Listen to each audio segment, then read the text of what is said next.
de la semaine. Ili litubariki mchuma mzima. Et je crois encore fermement Na naamini na hakikisho yote que ce matin encore, ya kwamba hii tena asubuhi, en ce jour dominical, usiku hii ya enga, Dieu te bénira. Mungu atakubariki. J'ai cette ferme conviction, Nina hakikisho kamili tel que tu es entré, ya kwamba vile uliingia, c'est pas tel que tu en sortiras de ce lieu. ina vile utatoka pa hifadhi. Tu seras couvert d'une forte bénédiction de Dieu. Utafinikwa na baraka kubwa ya Bwana. Et je déclare par la même occasion Na natangaza msamo ya moya que ta semaine sera bénie. ya kwamba juma yako itakuwa ya kubarikiwa. Je le répète encore en disant, Narudia mkusema, en quittant ce lieu, mkondoka pa hifadhi, ta semaine sera bénie. juma yako itabarikiwa. Elle sera formidable, Itakuwa ya ajabu, pleine de bonnes nouvelles, yenye kujaza na habari des njema surprises agréables na mamshutusho ya mzuri de la part de ya l'Éternel, kutoka pande wa Bwana, parce que tu as été appelé à manifester la sagesse infiniment variée de Dieu. kwa sababu ritiwa kuonesha hekima ya upande ya mingi ya Bwana. Et j'aimerais remercier le Seigneur Napenda kupikia Bwana asanti pour le souffle de vie, juu ya pumzi ya hai, pour la bonne santé juu ya afya njema durant cette semaine. kadiri ya ichuma. Et que le nom du Seigneur soit loué. Jina ya Bwana ipewe sifa.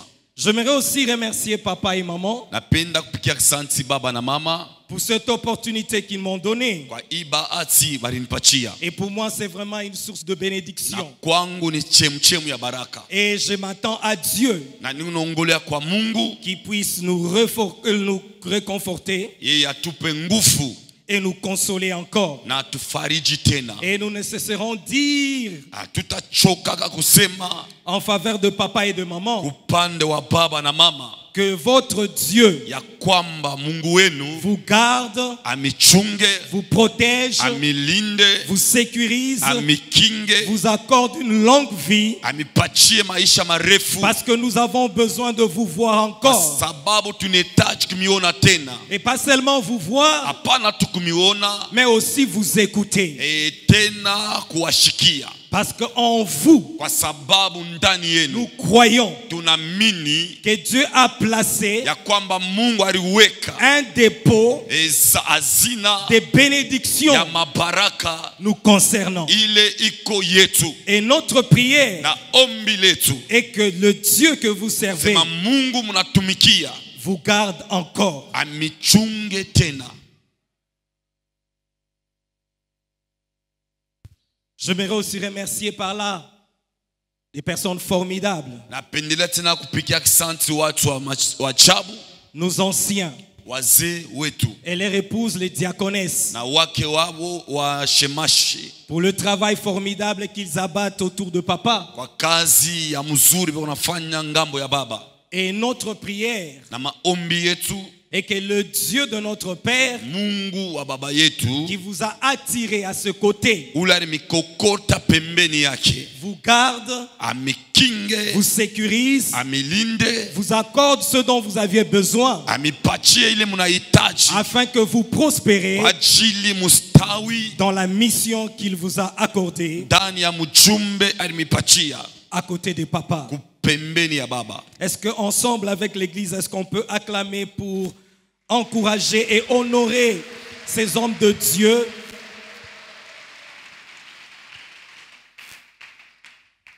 Et j'aimerais aussi remercier les serviteurs, les lieutenants, les collègues lieutenants pour leur soutien, pour la prière, l'équipe d'intercession, la chorale et aussi Mama Betty qui a officié cette semaine. Nous avons senti la présence de Dieu. Napenda kupikia kisanti watumishi makwaya na mama Betty ule alitumika ichuma na tulishikia uwepo wa Mungu. Et que le Dieu de notre Père vous garde, vous protège et vous élève encore davantage. Mungu wa baba yetu amichunge na amilinde tena aminyanyue tena kwa utele. Et le vendredi, je me suis rendu compte d'une chose. Na siku ya tano nilitambua kitu moya. Nous avons l'habitude de remercier tout le monde. Tunakana zowezo ya kupikia kisanti bantu bote. Et parfois nous oublions de remercier, surtout nous les prédicateurs, nos interprètes. Na zaidi tunakalaka na zoezi wa kusabu kupikia kisanti matafsiri wetu. Je suis en train de voir déjà le frère Betsalel en train de sourire. Unaona deja nduku Betsalel unacheka. Donc, il se sent déjà soulagé. Anashikia sasa hapa na leo wananikumbuka ku. Alors, le vendredi, je disais à Papa Serge, Siku ya tano mimi nazosema na Papa Serge.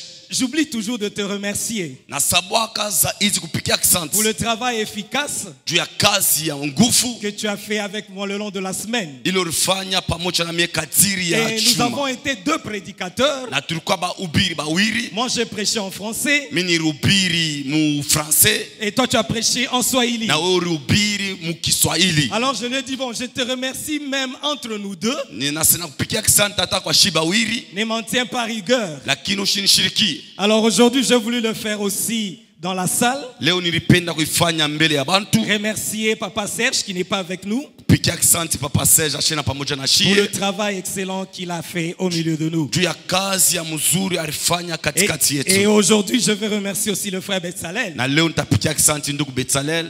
On va faire un bon travail avec lui. Tafanya kazi ya mzuri pamoja naye. Amen, amen. Amen. Alors, j'aimerais aussi, pour terminer, remercier toute l'église Juu ya kuisha napenda kupikia kisanti kanisa mzima. pour vos encouragements, Juu ya kututia moyo. pour votre présence. Juu ya uwepo Et wenu. aujourd'hui encore, je crois, Na leo naamini tena Dieu vous fera du bien. Mungu atamifanyia mema. J'étais en train de dire que Dieu vous fera du bien. Naanza kusema Mungu atamitendea mema. Alors, je veux remercier aussi une personne qui m'est très chère. Tapikia tena kisanti muntu mweko wa bei sana kwangu. Le jour que Dieu a permis que je la croise, Siku ile Mungu aliruhusu nibumbane naye. toute forteresse des décisions que j'avais prises Maboma yote ya mipango nilikuwa kisha kubeba sont tombées. iliangukaka. Et aujourd'hui, Na leo elle m'offre le bonheur qui m'a été réservé par Dieu. eko nanipatia eri ile Mungu alikuwa kisha Et je kunichungia. cite, c'est mon épouse, Maman Rosie, Na taya ni bibi yangu Mama Rosie. que j'aime bien, Ule napenda que mzuri, j'aime beaucoup. napenda sana. Et je désire que Dieu nous donne encore une longue vie Na tamani Mungu atupatie tena maisha ya mrefu. pour pouvoir ensemble vivre, vieillir et avoir aussi des petits-fils Juu ya kuishi na kuzeka na kuya kopia na bankana. et des petites-filles. Na bankana bana mke.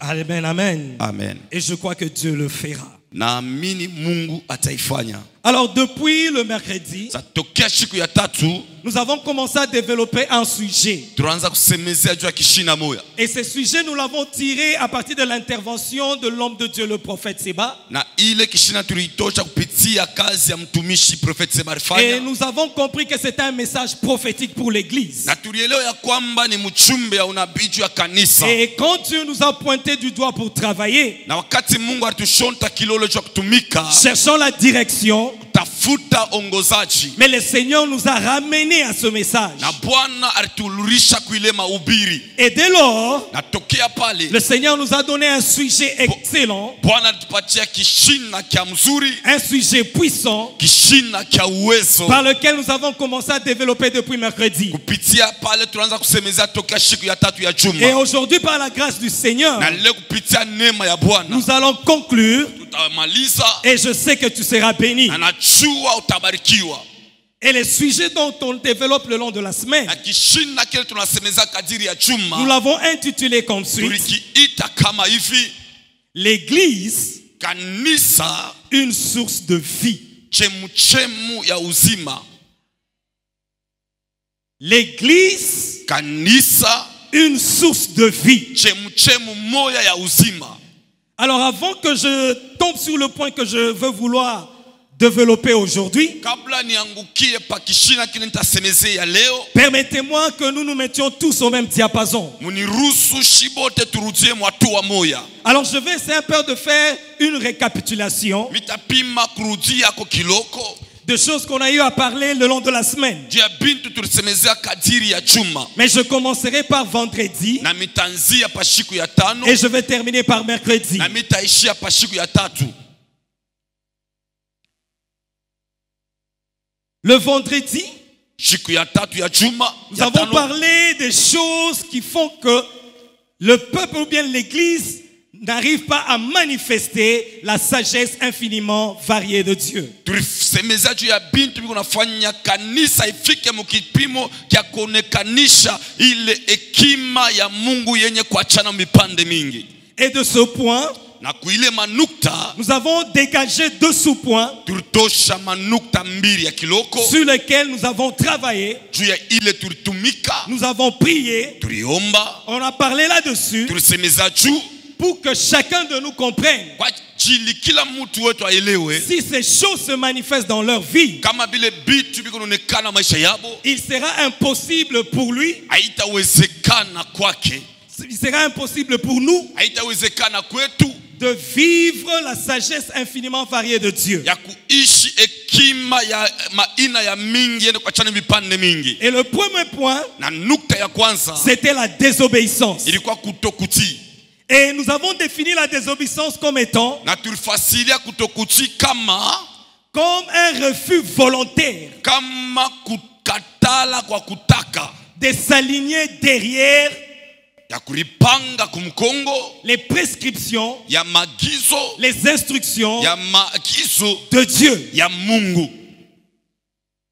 La désobéissance, Kutokutii c'est un élément ni kitu moya qui peut nous refuser kinaweza kutukataria ou soit nous empêcher au kutuzuiza d'expérimenter ya kuishi la puissance de Dieu uwezo ya Mungu ou la sagesse infiniment variée de au Dieu. hekima yenye kuachana mipande ya mingi ya Mungu. Et j'ai souligné une chose, Na nilitia mkazo juu ya kitu moya, et j'aimerais que nous retenions cela, Église de Dieu. na mimi napenda tubambe ili kitu kanisa la Mungu. Et je dis ceci, Nilisema hivi, Dieu Mungu n'a rien à gagner yeye ana na faida hata moya en t'amenant dans l'erreur. mukukupeleka ndani ya makosa. Et tout ce que Dieu dit, Na kile kyote Mungu anasemaka ou bien tout ce que Dieu énonce, au kile kitu kyote Mungu est anatayaka pour notre bonheur. ni juu ya heri yetu, Et nous devons faire un na effort tunapasha kufanya nguvu de s'aligner par rapport à ya cela. kujipanga kwa sababu ya ile maneno, Parce que derrière cela kwa sababu kumkongo ya bile se bitu cache notre bénédiction. kunafuchama baraka yetu. La désobéissance Kutokutii t'empêchera itakuzuiza ou soit nous empêchera au itatuzuiza de manifester ya kuonekanisha la sagesse infiniment variée de Dieu. ile hekima ya Mungu yenye kuachana mipande ya Et la mingi. deuxième de choses qu'on a eu à parler, Kitu kia pili kile tulisemezea, nous avons dit que tulisema ya kwamba l'iniquité zambi au bubaya a aussi iko pia cette puissance en elle na ile uwezo ndani de ne pas permettre ya kukosa kuruhusu que la puissance de Dieu ya kwamba uwezo ya ou bien la Mungu sagesse infiniment variée de Dieu au hekima yenye kuachana ya Mungu de se manifester ya kuonekanishwa dans l'église ndani ya kanisa ou soit dans nos vies. au ndani ya maisha yetu. Et par là, j'ai dit, j'aime bien la définition que papa donne toujours. Na kupitia pale napendaka ile mana baba naletaka.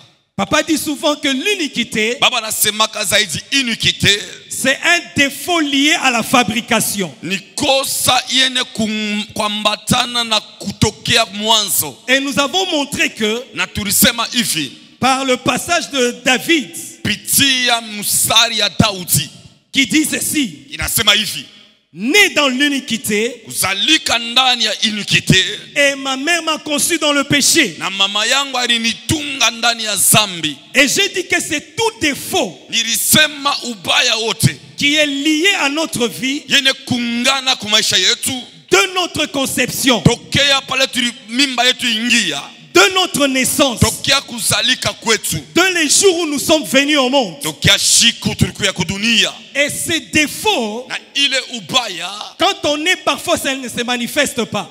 kama mara zingine haijuonekanishe Quand on est. wakati tunazalika, Mais c'est pendant qu'on évolue, lakini wakati tuko qu'on naendelea grandit, kuishi tunakomea, que ses défauts se révèlent. njo ile ubaya inaonekana. Et nous avons montré que le nom de Jésus, Na tulionyesha ya kwamba jina la Yesu c'est le nom puissant ni jina ya uwezo, qui a la capacité d'aller vers les origines ina uwezaji kwenda kuma mwanzo et de neutraliser cette force de l'iniquité. na kwenda kuvunja ile nguvu ya ile ubaya. Et c'était ça Na njo ilikuwa ile sur lequel nous avons eu à parler le vendredi. yule ile tulisemezea siku ya tano. Mais le mercredi aussi, Lakini siku ya tatu nous pia avons parlé des choses qui manifestent tulisemezea juu ya bitu bile binaonekanishaka la puissance de Dieu, uwezo ya Mungu, la sagesse infiniment variée de Dieu dans l'église. kima yenye kuachana mipande mingi ndani ya kanisa. Et là, nous avons parlé de 4 choses, Na pale tulisemezea juu ya bitu ine, mais on a beaucoup plus insisté sur le 4e. lakini tulitia mkazo juu ya kitu La première des choses, j'ai parlé de la parole. kitu ya kwanza misemeza juu ya neno, La deuxième des choses, la prière. ya pili misemeza juu ya maombi, La troisième des choses, l'adoration et la louange. ya tatu nisemeza juu ya mabudu na sifa, Et la quatrième des choses, c'était les offrandes. na kitu kya ine milisemezea juu ya masadaka. Et nous avons développé ces choses Na tulisemezea bile bitu pour démontrer que par elles, juu ya kuonesha kupitia nous ile pouvons manifester la puissance de Dieu. tunaweza kuonekanisha uwezo wa Mungu. Et j'ai parlé aussi des 4 notions Na milisemezea juu ya mafundisho que ine nous devons savoir sur l'église. ile tunapasha kujua juu ya kanisa. Et aujourd'hui, je vais ajouter une 5e notion. Na leo taongeza fundisho ya Et je tano, crois que Dieu va nous bénir. na naamini Mungu atatubariki. Et par ces 4 notions, Na kupitia ile madirisho ine nous avons aussi été bénis le mercredi. na tulibarikiwa pia siku ya tatu, Mais je vais les citer rapidement lakini nitaitaya kwa haraka pour atteindre la 5e notion. ja kufika kufundisho yetu ya tano. Et la première notion, Fundisho ya kwanza nous avons démontré que l'église tulionesha ya kwamba kanisa est la demeure de Dieu. inakuya makao ya Mungu, Et nous avons fait comprendre na tulielewesha watu que Dieu n'a pas voulu que l'atmosphère céleste, na Mungu ashikupende au ya yuchu ya les juu climats célestes, au klima ya mbingu, l'ambiance céleste ile ambiance ya mbingu reste seulement là-bas. ibakie paka kule, Mais Dieu a voulu m'amener ça sur la terre. lakini Mungu alipenda kuileta pa Et il dunia, a voulu que cela s'installe dans l'église. na alipenda ile ikale mukanisa. Donc l'église Kusema est la kanisa demeure de Dieu. inakuwa nyumba ya C'est Mungu, l'espace ni fazi où nous expérimentons kule tukuna ishi l'ambiance, ile ambiance, les climats ile klima et l'atmosphère céleste. na ile atmosfere ya mbingu. Et je dis ceci, Nilisema hivi, Moïse, quand il est monté à la montagne, Musa wakati alipanda mulima, quand il est resté dans la présence de Dieu, wakati alibakia ndani ya uwepo wa dans Mungu, cette ambiance, ndani ya ile hewa, cette ambiance-là affectée. ile ambiance ilimkamata. Et Dieu, quand il nous amène à l'église, Na wakati Mungu anatuleta kanisa, c'est pour nous affecter de sa présence. juu ya kutushika na uwepo wake, C'est pour graver sur nous sa personne. ni njuu ya kwenda kuchapa uwepo Et c'est mtu wake pa maisha yetu. comme ça que David en descendant, plutôt Moïse en descendant, Jo vile Musa mkushuka, son aspect avait changé. uso yake ilibadilikaka. Ceux-là qu'il avait connus monter comme un homme ordinaire, Wale walimjuaka kupanda sa mtu wa kawaida, mais ils l'ont vu venir comme une autre personne. walimuona kurudia mtu mwingine. L'église est la demeure de Dieu. Kanisa ni nyumba ya Mungu. Et la deuxième de choses, Na kitu kya pili, ou bien la deuxième notion que nous devons retenir au fundisho ya pili tunapasha kukamata sur l'église, juu ya kanisa, c'est Dieu qui bâtit son église. ni Mungu jo anajengaka kanisa lake, C'est l'ouvrage de ses mains. ni kazi ya mikono yake. Et nous avons démontré que comme Dieu, on ne sait pas le voir, Na tulionyesha ya kwamba vile Mungu hatuwezi kumwona na macho, mais Dieu utilise les hommes, lakini Mungu anatumikishaka watu, les hommes et les femmes, wanamke na wanaume, pour pouvoir construire ou bâtir son église. juu ya kujenga kanisa yake. Et j'ai démontré en disant ceci, Na nilionyesha mkusema que hivi, c'est un grand privilège ni faida ya mnene que Dieu te choisisse Mungu akuchakule pour bâtir son église. juu ya kujenga kanisa lake. Et sache une chose, Na jua kitu moya, Si tu as participé à la construction, kama uriunga mkono kumajengo, sache que Dieu aussi bâtira ta vie. jua ya kwamba Mungu naye atajenga maisha yako. Peu importe ce que tu vis, Ingawa maneno kuna ishi, peu importe ce que tu connais, ingawa maneno unafahamu, laisse-moi te dire, acha nikoneshe, laisse-moi t'assurer une chose. acha nikupatia kikisho kitu moja. Si tu as bâti la maison de Dieu, Kama ulijenga nyumba ya Mungu, Dieu aussi bâtira ta vie. Mungu na yeye atajenga maisha yako. Et la troisième de notion, Na fundisho ya tatu,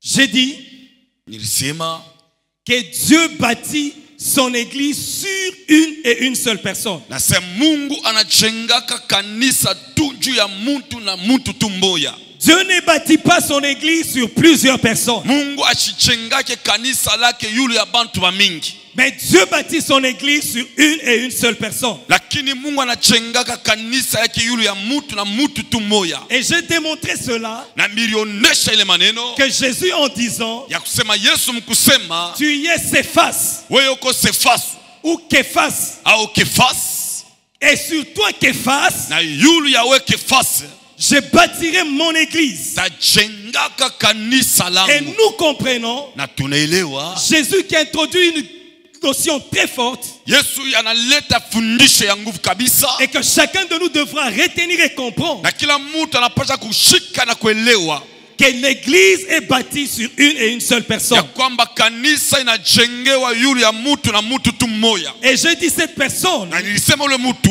c'est l'ange de l'église, ni malaika wa kanisa, c'est le pasteur de l'église ni mchungaji wa kanisa, et c'est le père de la maison. na ni baba wa nyumba, Et c'est sur lui que Dieu bâtit l'église. na ni juu yake Mungu anajengaka kanisa. Et nous devons comprendre une vérité Tunapasha kuelewa ukweli moja qui est irréfutable. ile hawezi kubishana nayo, C'est que nos vies, kusema maisha yetu Dieu l'a bâti aussi sur une personne. Mungu anaijengaka pia yule ya mtu Et moja, cette personne, na ule mtu c'est l'ange de l'église. ni malaika wa kanisa. Et je dis ceci, Nilisema hivi, la personne sur qui Dieu bâtit ta vie mtu juu ya ule Mungu anajenga maisha pour yako, subir les bénédictions juu ya kuishi mabaraka et les grâces na maneema liées à sa vie, yenye kuungana na maisha il yake, faudrait l'aimer, inabidi kumpenda, il faudrait l'encourager inabidi kumsukuma kumbele, et il faudrait le soutenir dans cette tâche. inabidi kumunga mkono mwile kazi. Et j'ai dit une fondation Nasema musingi subit des efforts ishi inapatikana manguvu mbili ou soit deux forces manguvu mbili qui exercent sur elle. ile inashukaka juu yake. La première de force, Nguvu ya kwanza c'est la force de la pression. ni nguvu ya kusongwa, Ça veut dire c'est la force qui vient d'en haut vers le bas. ni nguvu inatoka yulu inashuka chini, Et il y a la deuxième force, na nguvu ya pili c'est la force de la compression. na ni nguvu ya kupana, Ce sont des forces qui viennent dans le sens vertical. ni manguvu inakuwa mabipande ya kunyoloka. Et j'ai montré cela, Na mironeshe ile maneno qu'il est important iko ya mana de savoir ya kujua soutenir kuunga mkono la personne sur qui Dieu bâtit ta vie. mtu ule juu yake Mungu anajenga maisha yako. Et la quatrième de notion, Na fundisho ya ine j'ai dit ceci, nilisema hivi, l'église kanisa n'échouera jamais. haitashindwa kamwe. L'église Kanisa n'échouera jamais. haitashindwa kamwe. Et tous ceux-là Na wale wote qui sont dans l'église, beko mkanisa attachés à l'église, pene kuungana na ne kanisa connaîtront jamais aussi l'échec. abata ishaka kamwe kushinda maisha yabo. Malgré ce que tu peux vivre, Ingawa bila unaweza kuishi, malgré ce que tu peux connaître, ingawa bila unaweza kupata, malgré ce que tu peux expérimenter, ingawa maneno unaweza kupatikana nayo, laisse-moi te signifier une chose. acha nikuoneshe kitu moja. Étant dans l'église, Kuya kanisa, tu es un candidat à la réussite. we unakuya kandida mkuweza. Même si les circonstances Hata kama majira de la vie ya maisha peuvent te décrire le contraire, inaweza kuonesha kinyume, mais laisse-moi te dire, lakini acha nikuoneshe par l'église, kupitia kanisa tu as la capacité, una uwezaji par la puissance de Dieu, kupitia uwezo wa Mungu changer les circonstances de ta ya vie. kubadilisha majira ya Et maisha yako. l'église Na kanisa ne connaîtra jamais d'échec. haitawezaka kama kupatikana na kushindwa. Est-ce que quelqu'un peut donner gloire en acclamant pour l'église? Non, j'aimerais que tu exagères encore. Acclame parce que je vais te bénir maintenant encore. Napenda tena shangilie kabisa kwa sababu nitakubariki sana. Amen. Et la cinquième de notion Na fundisho ya tano que je veux introduire aujourd'hui. ile mitaleta kiingilio leo. Si tu entends ça, Kama unaishikia et moi je t'informe que tu vas aimer déjà. na mie nakupatia habari asema utaipenda. Et comme tu vas aimer, Na vile utaipenda quand je veux le dire, wakati nitaisema j'aimerais que tu acclames fortement. napenda upike mikono kwa nguvu. Et cette manière d'acclamer Na ile namna yako ya kupika mikono sera l'expression itakuwa namna kusema de dire à Dieu, onesha Mungu Wafwako. merci. Pourquoi Wafwako? Pourquoi merci? Pour avoir établi l'église sur la terre. Juu ya kuweza kuweka kanisa pa dunia. Amen. La cinquième de notion. Fundisho ya tano,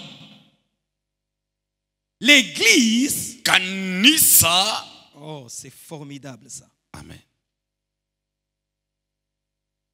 Bon, je libère parce qu'il faut que tu entendes ça. Je disais que je libère parce que tu dois entendre ça. L'église, kanisa, est la forteresse de Dieu. Inakuya boma ya Mungu. Amen. L'église, kanisa, est la forteresse de Dieu. Nifasi ya fuchamio ya Mungu.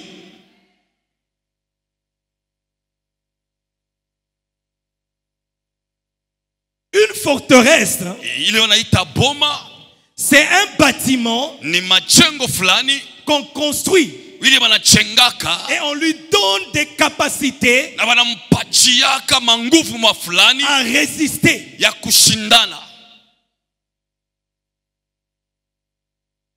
Et il y a trois choses qui sont liées à une forteresse. La première des choses, c'est un bâtiment qu'on érige pour établir des limites.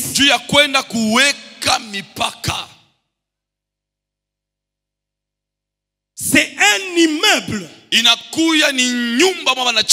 qu'on construit pour établir des limites. Et comprenez que l'église, Dieu l'a bâti, l'a établi sur la terre afin de mettre certaines limites.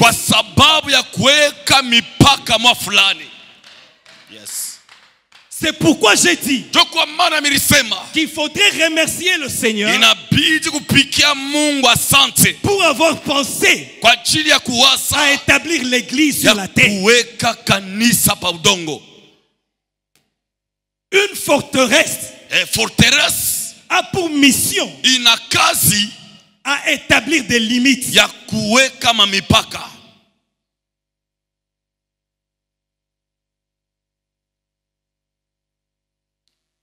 Et la deuxième notion qui ressort de la forteresse, une forteresse est bâtie, est construite pour des raisons de sécurité.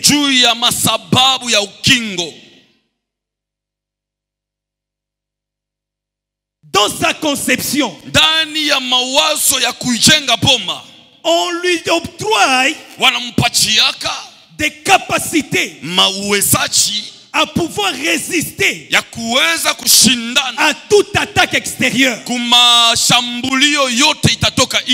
Peu importe la nature de cette force. ingawa hali ya ile nguvu, Peu importe la nature de cette attaque. ingawa hali ya ile shambulio, La forteresse ya boma a la capacité de résister à cela. ina uwezaji ya kushindana na ile mashambulio. Même si tu amènes un obus, Hata kama unaleta obi fulani, tu frappes sur la forteresse, unapika juu ya ile boma, ça va créer des impacts. itatosha kwa tumanchimu, Mais la forteresse ne va pas tomber. lakini ile boma iwezi kuanguka. Parce que dans sa conception, Kwa sababu ndani ya kujengewa dans kwake, son exécution, ndani ya kuichenga, la forteresse a pour mission boma ina kazi de sécuriser, ya de kukinga, protéger ya kulinda contre toute intrusion, kinyume na kuingiliwa kote, contre toute attaque kinyume na shambulio yote extérieure. ile tatoka la nje. Et vous vous souviendrez d'une histoire dans la Bible Na mtakumbukeni hadithi moja ndani ya Biblia, sur la muraille de Jéricho. yule ya ukuta ya Yeriko. C'était une forteresse Ilikuwa ni boma qu'on a bâtie, ile balichengaka, qu'on a érigée. ile baliwekaka, Et la Bible dit ceci: na Biblia inasema hivi, personne n'entrait hakuna mtu aliweza et kuingia, personne ne sortait. hakuna mtu aliweza Ça avait la kutoka. mission d'établir des limites. Ilikuwa na kazi ya kutia mipaka, Mais le peuple de Dieu lakini taifa la Mungu était en train d'avancer ilianzaka kuchofa dans leur conquête. ndani ya ile mambo. Mais ils vont trouver la muraille de Jéricho. Walienda kukutana na ukuta ya Yeriko. Ils n'avaient pas d'armée pour renverser cette forteresse. Abakuku yake na jeshi ya kuweza kuangusha ile boma. Et dans la nature de cette Na forteresse, ndani ya hali ya ile boma, c'est quelque chose qu'on n'ébranle pas facilement. ni kitu kila wezi kupomona kwa rahisi. Et c'est comme ça que Dieu, Jo vile Mungu dans ses stratégies de combat, ndani ya mayele yake ya vita va leur donner les techniques aliwapatia maufundi par lesquelles kupitia ile cette forteresse devait être effacée. ile boma iliupasha kushimishwa. Et c'est comme ça que j'ai dit dans les 4 éléments qui font manifester la puissance de Dieu. Jo vile milisemeza mabitu ine biko naonekanisha uwezo wa Mungu. Il y a la prière, Kuna maombi, l'adoration kuna kwa mabudu et la louange. na sifa. Et c'est cela qui a permis Jo liruhusu à ce que cette forteresse ya kwamba ile boma puisse disparaître. ipike mwatua ya kupotea. Et l'église, Na kanisa c'est une forteresse que Dieu bâtit ni boma ile Mungu anakalaka anajenga pour éviter que le catastrophe qui est à l'extérieur juu ya kuepuka mambo ya mubaya iko nje puisse pénétrer dans l'église. isiwezi kuingia mukanisa. Tous les catastrophes, les scandales Mamambo yote ya mubaya qui sont à l'extérieur iko lwa nje ne puissent pas t'affecter. isifike kugusa maisha yako.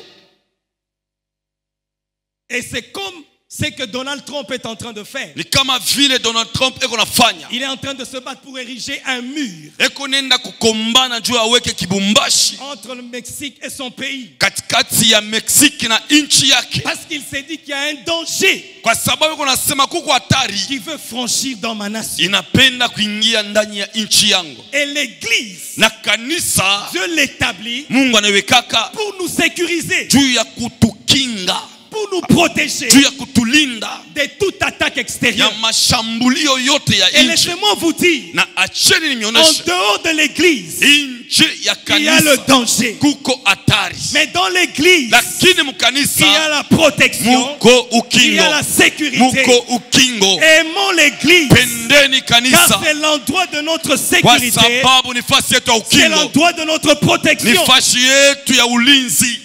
Donnez le dos à l'église, Kugeukia kanisa, rejetez l'église, kukatala kanisa, regardez l'église de loin, kuangalia kanisa lwa mbali se vouloir s'exposer soi-même, ni kulipendelea kujiweka omye kwa hatari, se vouloir refuser une couverture sur ta vie, ni kujipendelea kulikataria kifiniko yule ya maisha yako, se vouloir se mettre dans des conditions afin d'être atteint et être renversé. ni kulipendelea kuliweka msimamo mafulani juu ugusiwe na uangushiwe. Mais l'église, Lakini Dieu kanisa l'a établi, Mungu alijenga connaissant toute disposition du monde mkujua mautayari yote ya dunia par Dieu. kupitia Mungu. Il s'est dit, Alisema je dois créer un dispositif inabidi niweke majengo mafulani pour sécuriser mon peuple. juu ya kukinga taifa langu. C'est comme ça dans l'église. Vile ndani ya kanisa Nous devons chercher à y rester. tunapasha kutafuta kubakia ndani ya kanisa, Parce que c'est une source de protection. kwa sababu ni chemchemu ya ulinzi.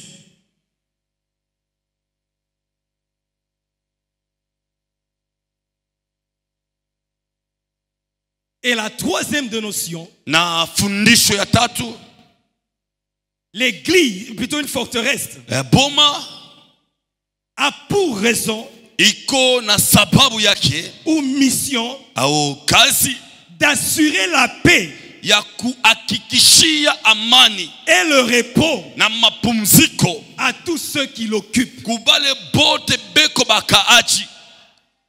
Le chaos est à l'extérieur, Mambo ya mubaya iko inche, l'attaque est à l'extérieur, vita iko inche, l'église reçoit de coups, kanisa inapata manguso, la forteresse reçoit de coups, mabome inapata mangume, mais cependant, lakini ile wakati ses occupants bakaji bakanisa sont dans la paix, beko mu amani, sont dans la joie. beko ndani ya furaha.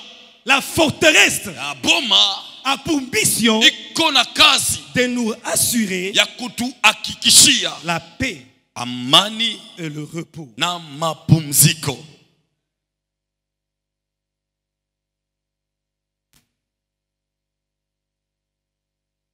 Tu as besoin du repos. Uko natafuta mapumziko, Tu as besoin de respirer. unatafuta upumzike mzuri, Tu as besoin de la paix. unatafuta salama. Laisse-moi te dire, Acha nikoneshe, l'église, kanisa Dieu l'a établie, Mungu aliweka, Dieu l'a bâtie Mungu alijenga comme une forteresse kama boma, dans laquelle ndani ya ile ta paix amani yako et ton repos na mapumziko yako sera assuré. itakuya yenye kuhakikishwa. Elle a la capacité Iko na uwezaji de supporter les coups, ya kuvumilia mangume, d'arrêter les coups, ya kushimamisha mangume, de t'atteindre. ni ya kuya kwa maisha yako. Mais elle, Lakini ile elle boma amortit. iko nenda Elle kushimamisha, gère cela. iko na Mais ichunga. cependant, Japo toi, tu es dans la paix wewe uko muamani et dans la joie. na ndani ya furaha.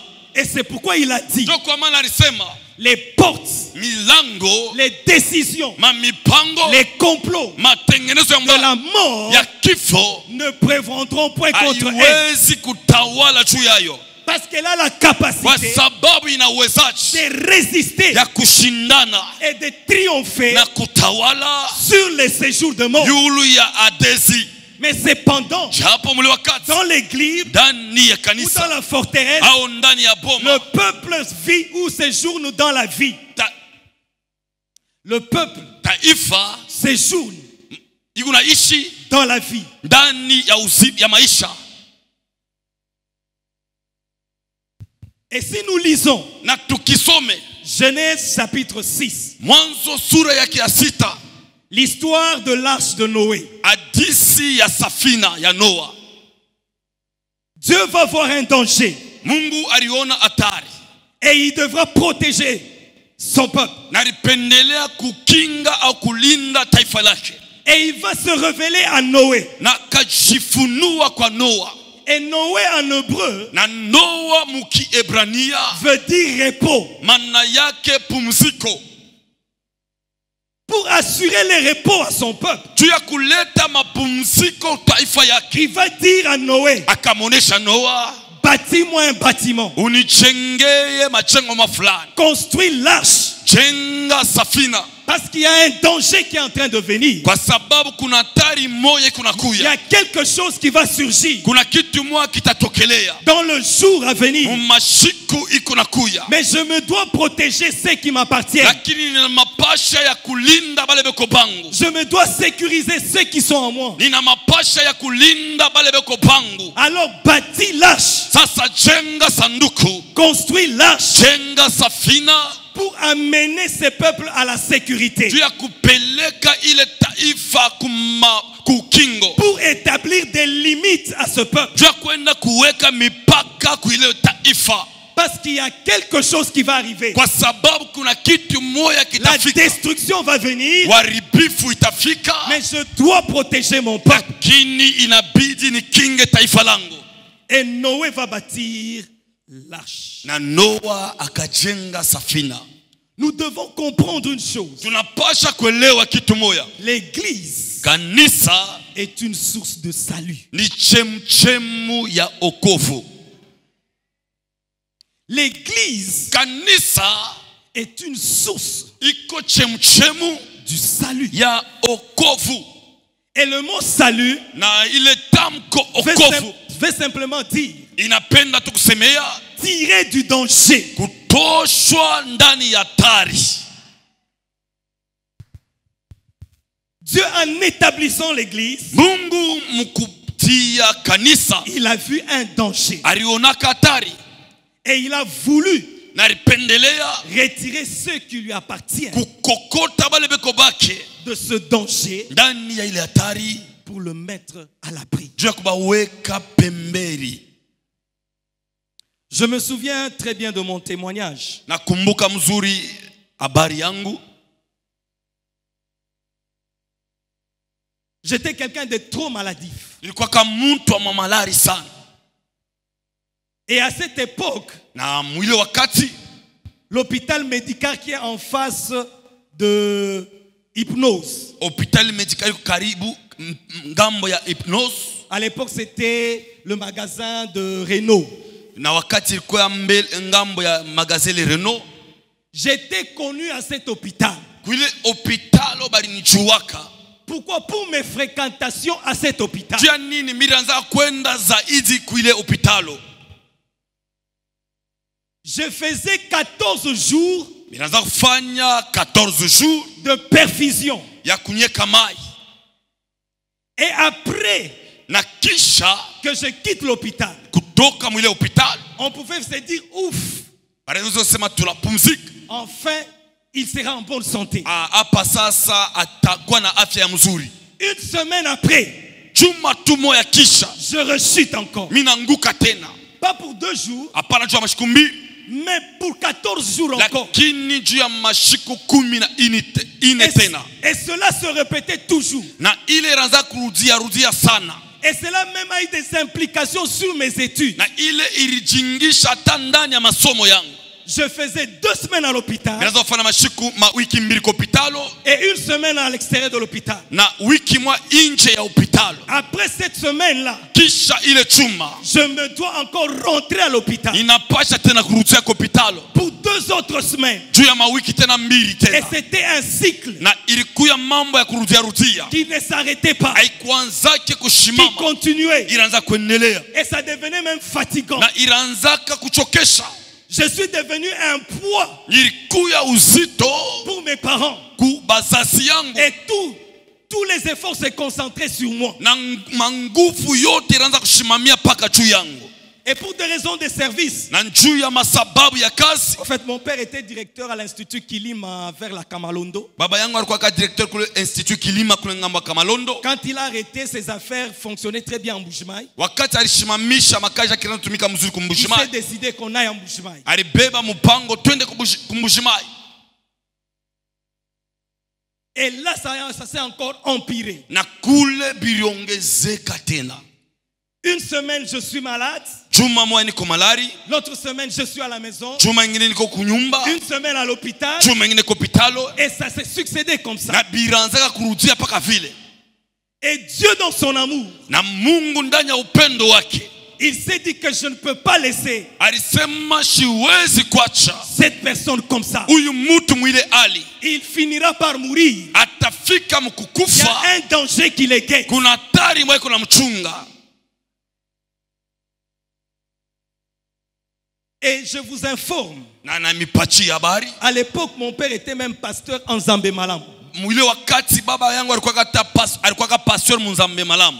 Tellement que je tombais malade, Saidi miraanza kuanguka malari. j'étais fatigué, Nilichokaka, découragé, mwenye kupungukiwa. et même les choses de Dieu, je ne le voulais plus. Hata bintu bya Mungu sikubipendake tena. Je n'allais plus à l'église. Kwanza kwenda kanisa.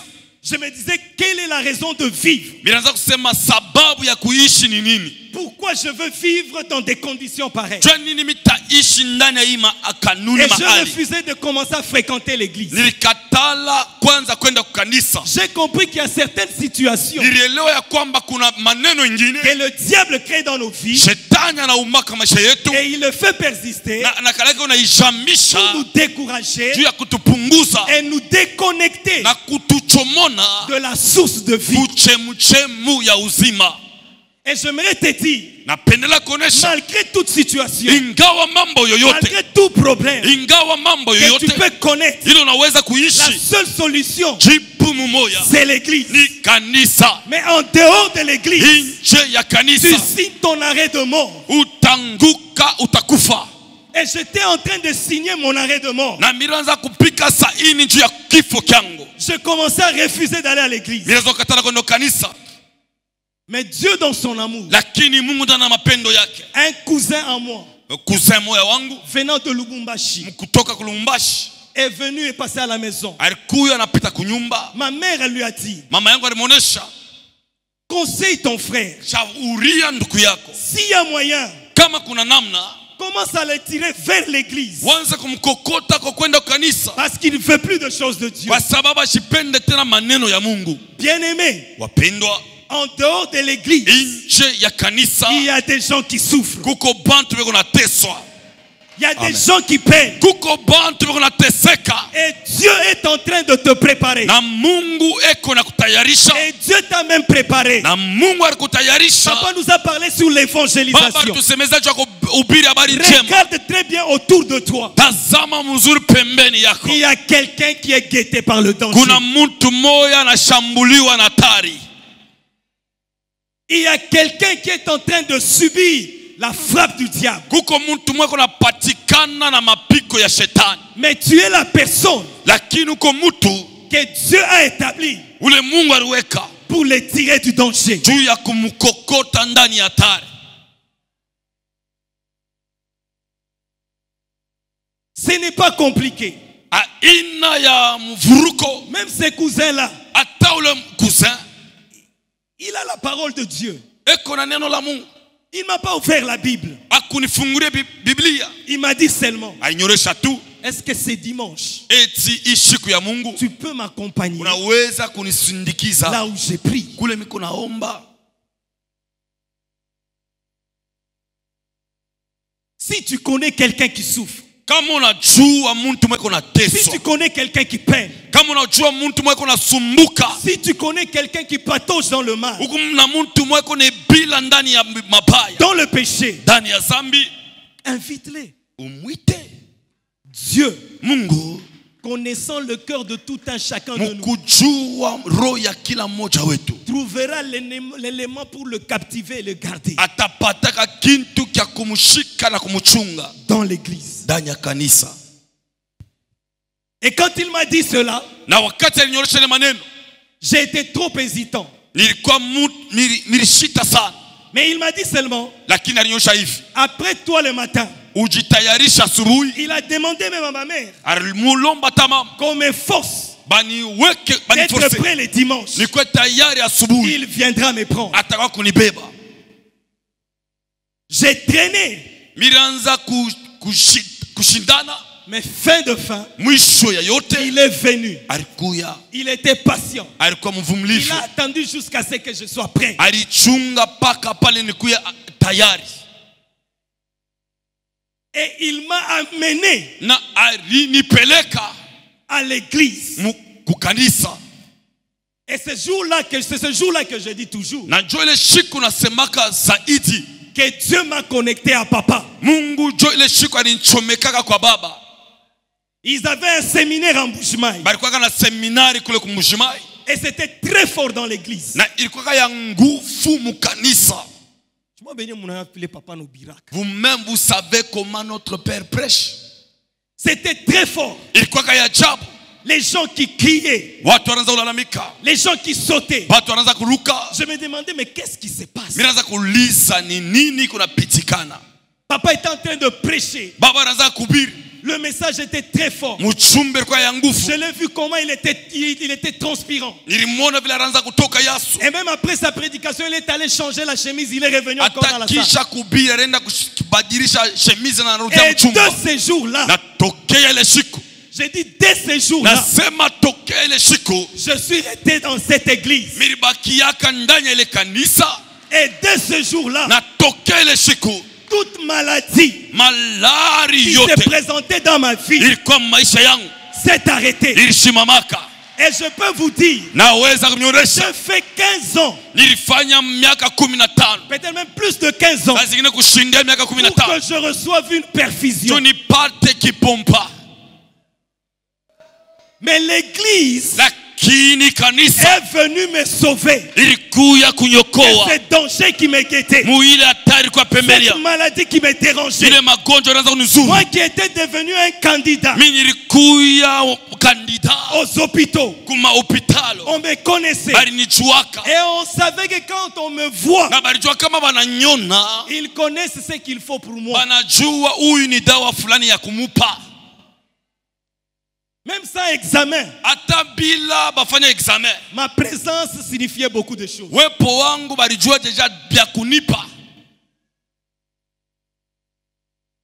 Ce jour-là, Ile siku quand mes pieds wakati mikulu yangu ont foulé l'église, ilishimama mkanisa, je me suis retrouvé dans une forteresse. milijikuta ndani ya boma.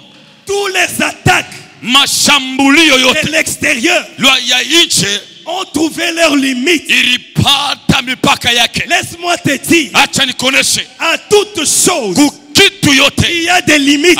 kuko mipaka. Yes. À toute chose, Kumambo il yoyote y a des limites. kuna kalaka mipaka. Ce problème que tu connais, Mambo ile unachua, ce problème que tu vis, mambo kunaishi, laisse-moi te dire, acha nikujulishe, l'église a la capacité d'imposer les limites. kanisa inawezaje kuiwekea mipaka. J'étais un candidat à la maladie, Nilikuya kandida kuma malari, destiné à la mort. mwenye kutayarisha Et kukifo. quelqu'un même m'a dit à Kinshasa, Mtu mwalisema kata Kishasa, toi là, waye pale, ni t'étais l'église, kama ikikuwe kanisa aujourd'hui, leo tu serais sous la terre. ulipasha kwa tusha Mais kukushika, aujourd'hui, lakini leo je suis dans l'église, niko mkanisa, parlant de la part de niko na l'Éternel. upiri kutokea upande wa Parce que Bwana. l'église Tu kanisa a établi des limites. iliweka mipaka. Haleluya.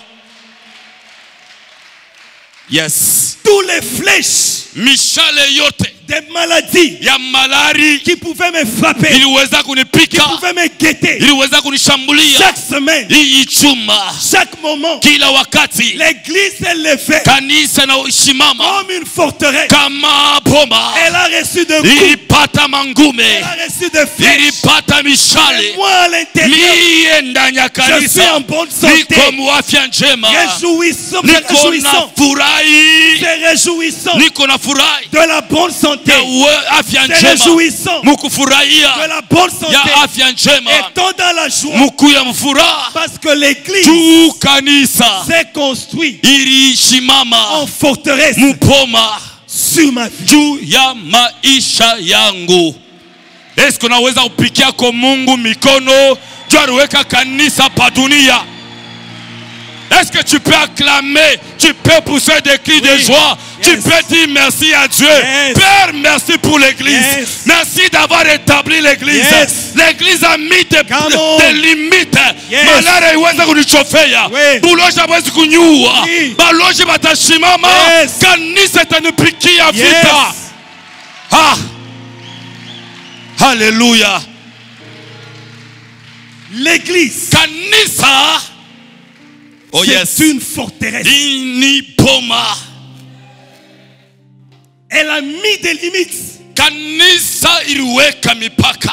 Ce que mon père n'a pas su faire, Ile baba yangu asikuweze kufanya, ce que ma mère n'a pas su ile faire. mama yangu alishinda Mais kufanya, l'église, lakini elle kanisa avait les capacités, ilikuya na elle uwezaji, avait la force ilikuya na nguvu d'arrêter ya ces choses. kushimamisha Peuple de Dieu, taifa ya Mungu. l'église, Kanisa Dieu l'a établi Mungu aliweka pour ton bien. juu ya mema yako.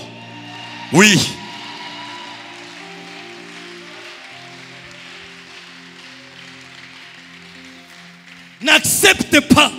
usichike kamwe d'être en dehors de l'église. kuya mbari na kanisa.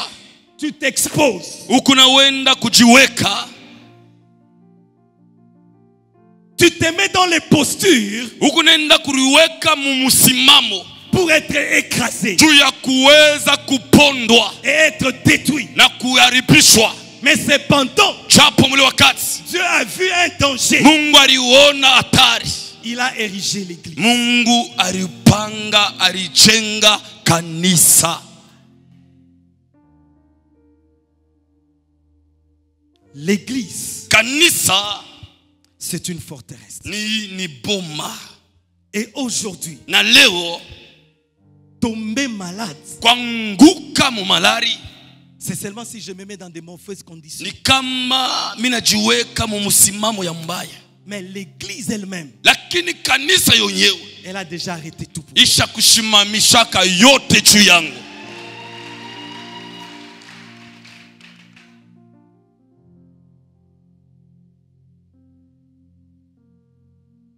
Dieu, Mungu il est merveilleux. yeye eko mwema sana.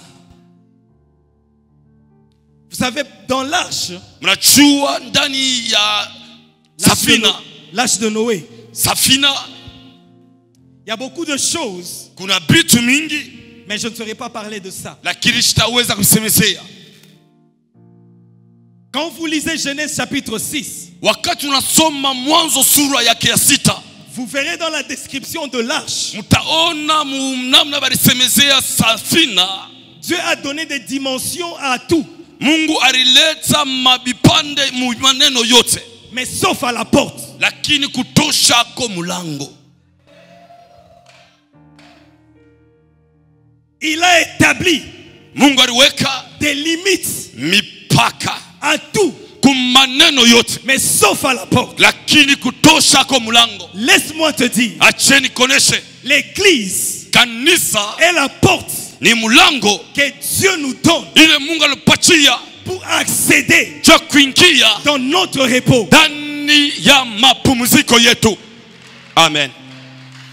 Et Dieu a refusé Na Mungu alikatala de mettre des limites ya kuweka mipaka parce qu'il sait kwa sababu qu'il y a anajua plusieurs qui souffrent à kuna l'extérieur. bantu mingi wanateswa inji, Et je dois être dans les capacités na inabidi kwa mawezaji de les accueillir tous. ya kubapokelea bote.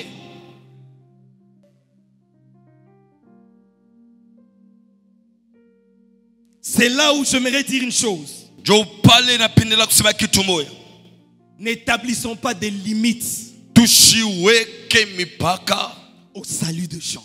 ku okovu ya bantu.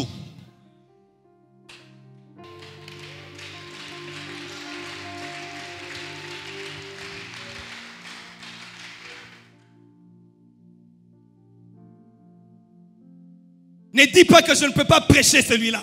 Usiseme huyu mishiwezi kumhubiri, Celui-là, je ne peux pas l'attirer dans l'église. usiwezi kumwita kwa kanisa.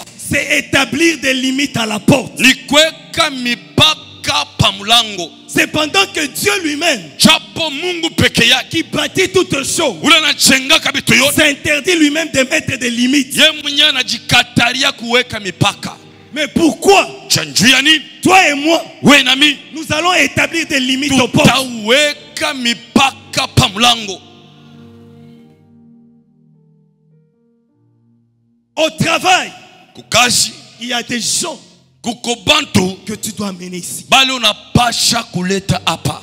Dans ta famille, Mchama yako il y a des gens kuna batu que tu dois mener ici. bali unapasha kuleta hapa. Dans ton quartier, Mufasi dans mumukoba ta yako, passé, mumpango yenu, il y a des gens que tu dois amener. kuko bantu bali unapasha kuleta mkanisa. N'établissons pas Tusiweke des limites. mamipaka.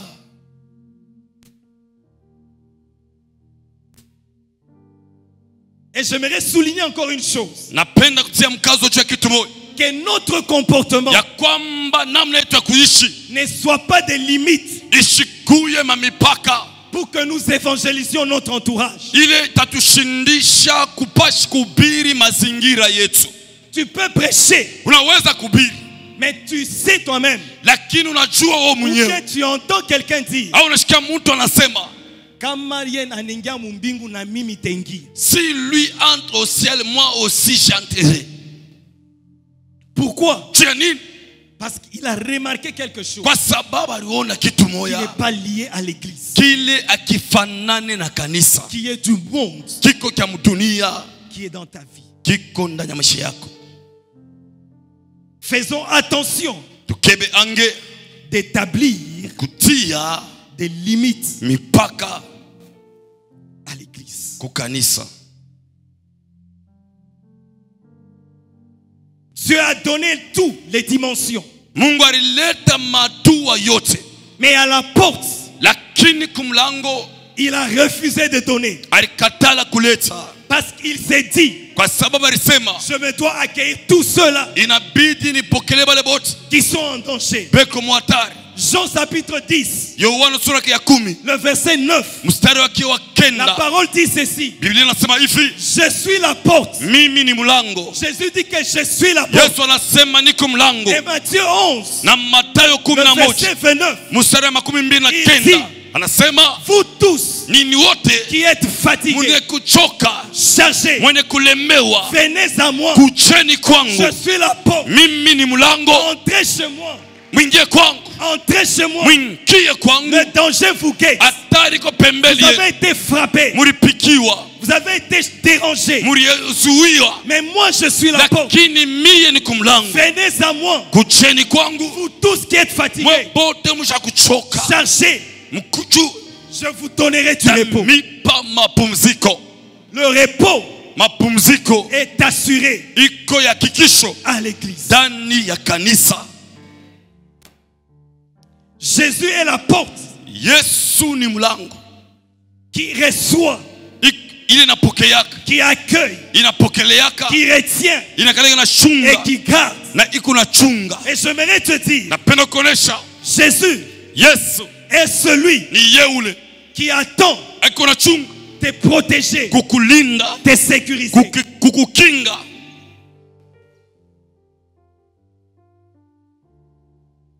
Je vous donnerai du repos. Tamipachiaka mapumziko,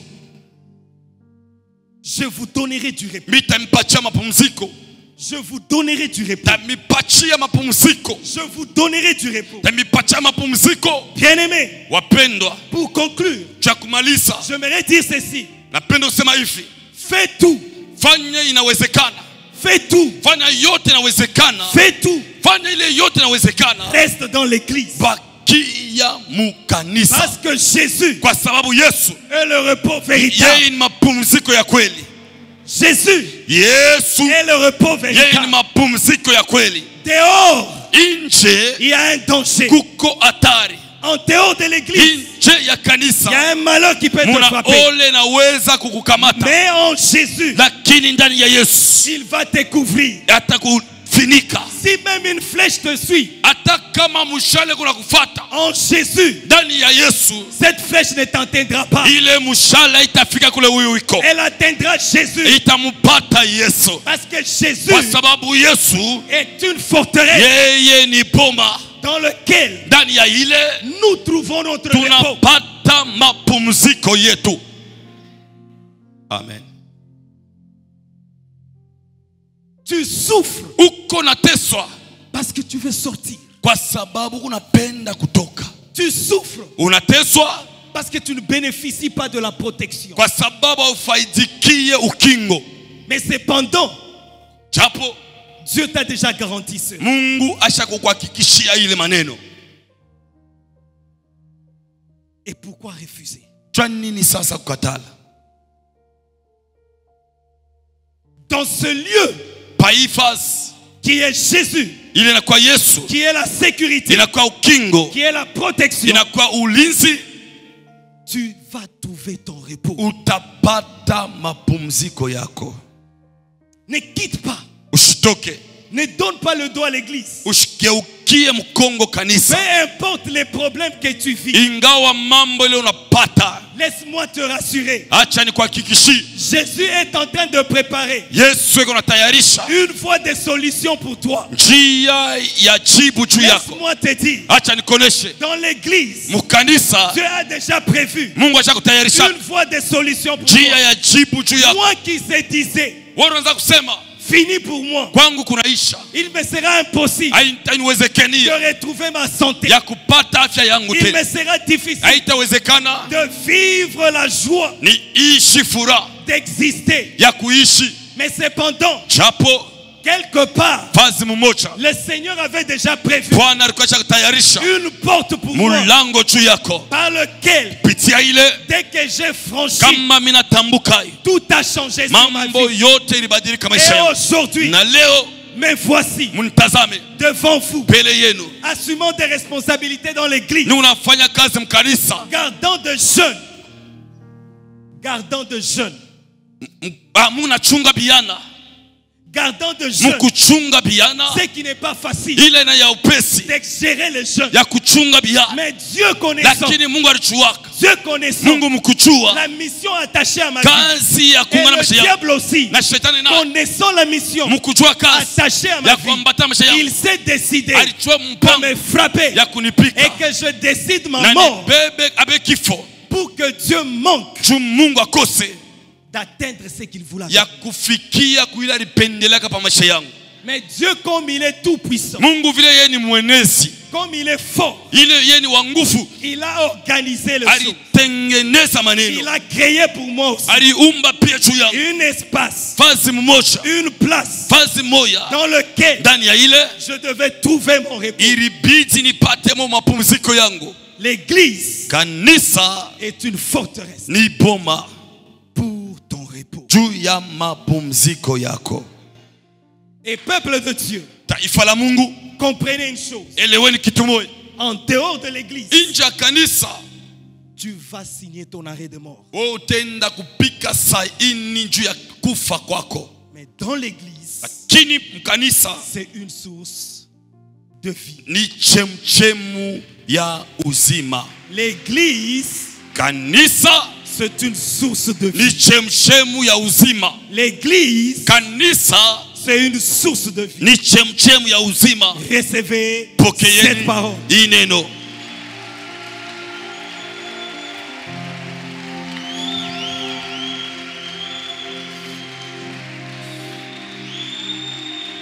Bénissons le Seigneur Tubariki Bwana pour l'église. juu ya kanisa.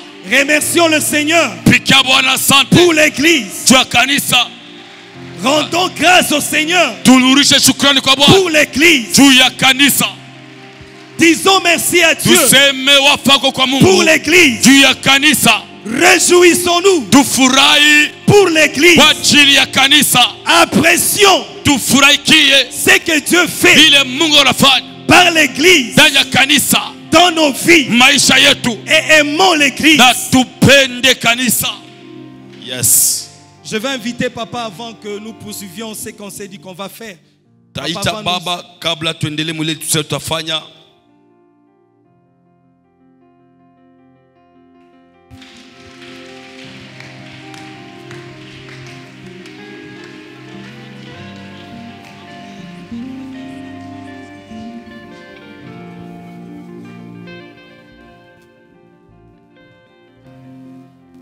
Dieu nous a parlé. Mungu atusemezea